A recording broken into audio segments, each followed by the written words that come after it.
जय श्री कृष्णा, हर हर महादेव। आइए सुनते हैं कहानी ब्रह्मा और नारद के बीच में लड़ाई।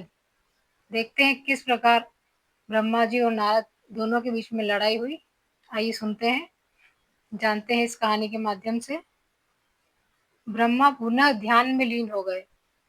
इस बार उनके भीतर 7 दिव्य ऋषि प्रकट हुए, जिनके नाम थे वशिष्ठ, मरीचि, अत्रि, अंगिरा, पुलस्त, पुलह और क्रतु। उन्हें सामूहिक रूप से सप्तऋषि कहा गया।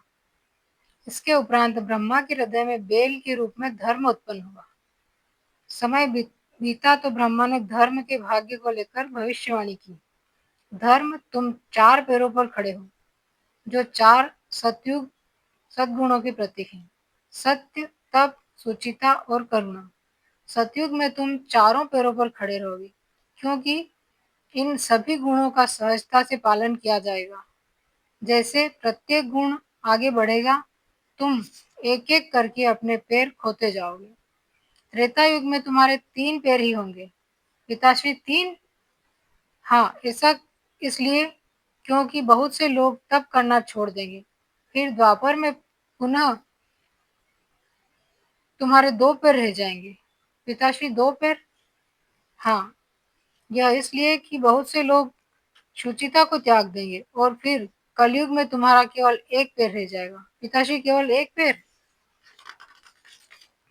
हाँ, क्योंकि कलयुग में लोगों में करुणा नहीं रह जाएगी। धर्म, मैंने तुम्हें अपने हृदय से उत्पन्न किया है, किंतु दूसरों के हृदय में तुम्हारा अधिक समय तक वास नहीं रहेगा।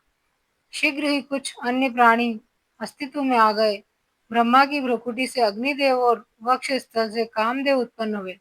ब्रह्मा के दाहिने अंगूठे से दक्ष, नाभि से विश्वकर्मा और ग्रीवा से नारद की उत्पत्ति हुई। ब्रह्मा फिर से उदास होने लगे।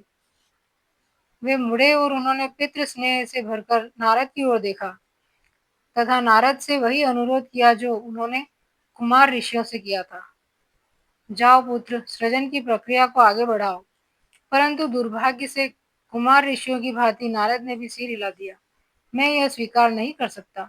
जन्म और मृत्यु के अंतहीन भंवर में फंसे इस लौकिक जगत को मेरे लिए कोई अर्थ नहीं। मुझे केवल नारायण का लोक पसंद है, जो समय और स्थान के बंधनों से मुक्त है। आप मुझे भौतिक सुखों का रस प्रदान करना चाहते हैं, किंतु मैं चैतन्य परमानंद का अभिलाषी हूँ। सृष्टिकर्ता से अब और सहन न हुआ। पहले मधुकैटभ ने ब्रह्मा को संकट में डाला था। इसके उपरांत उनके अपने चतुर्सन ने स्पष्ट रूप से उत्तरदायित्व लेने से मना कर दिया। फिर शिव ने ब्रह्मा को मुसीबत में डाला, 11 गुना बढ़ा दिया और अब नारद उनका साथ छोड़कर जाने वाले थे। ब्रह्मा को फिर से अपने भीतर क्रोध की ज्वाला भड़कती हुई महसूस हुई, जो उनके हृदय को और मस्तिष्क पर हावी हो रही थी। उसकी चकाचौंध से ब्रह्मा को और कुछ भी दिखाई नहीं दे रहा था। ब्रह्मा के होठ खुले और उन्होंने शाप दे डाला, नारद, तुम गंधर्व बन जाओगे, एक भाट। यदि हर कोई भौतिक संसार से दूर भागेगा तो सृष्टि का कार्य कैसे चलेगा? यह सृष्टि अपने उद्देश्य को कैसे प्राप्त करेगी? नारद स्तब्ध रह गए। उन्होंने शाप को चुपचाप स्वीकार किया। उन्होंने चुपचाप शाप को स्वीकार नहीं किया और कुछ ऐसा किया जो अकल्पनीय था। पुत्र ने पलटकर अपने पिता को शाप दे दिया। आप जिस तरह अपने रोष को नियंत्रण करने में विफल रहे हैं, उसी तरह आप वासना को रोकने में भी असमर्थ रहेंगे। आपके मन में ऐसी इच्छा उत्पन्न होगी जो कभी उत्पन्न नहीं होनी चाहिए, और फिर आपको उसका मूल्य चुकाना पड़ेगा। ब्रह्मांड सिहर उठा।